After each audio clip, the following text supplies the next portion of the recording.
облеклото на римлянката било с проста, но изящна кройка, като стиловете не се променяли много с течение на вековете.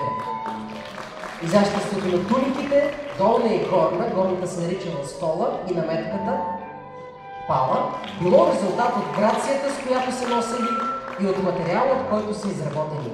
Задължително се носил колан, който да повдига бюста. Римските матрони обичали разкоша и харчили огромни суми за скъпи бижута, като пръстени, брошки, огърлици и диадеми, изработени от злато и скъпоценни камъни. През летните жеги дамите използвали ветрила от птичи пера. Аксесуар бил и чадъра, а той се наричал парасол. Чадъра, с който прислугата пазила сянка на господарката си. За да предпазят дланите си от изпотяване, матроните държали в ръцете си стъклени или пихлебарени топчета. Жените си слагали грим, тривалите беши във врата си, тъй като за красив се считал бледният тен. Ако устните и страните на жената не били достатъчно червени, тя трябвало да използва един минерал, наречен охра, за да подсили цвета.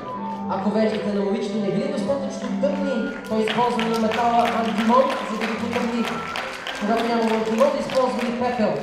Римлянките отделяли голямо внимание на косите, като си правили разнообразни и сложни прически.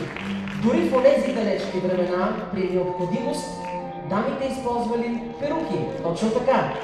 Русият цвят бил много предпочитан, затова най-скъпите перуки били тези, направени от косите на германците. Интересни факти, а пред вас дефинират дамите, претендентки за титлата царица на Августияда. Голямо разнообразие, между другото, и от сандали. Дами, ако обичате деликатно само да намекнем и да покажем точно така. На римски сандалия или соле, и обувки, калцей, знаеме българския вариант калцуни, нали така, които покривали целия крак. Те допълвали облеклото, а обощарят, наречен сутор, бил много ценен за наятчия. Тук става нещо. Сега, госпожи и господа, нека да дадем време на журито да вземе своето тежко и трудно решение. А ние ще видим танц на прилепите в изпълнение на децата от детско-юношеска школа за опера и балет.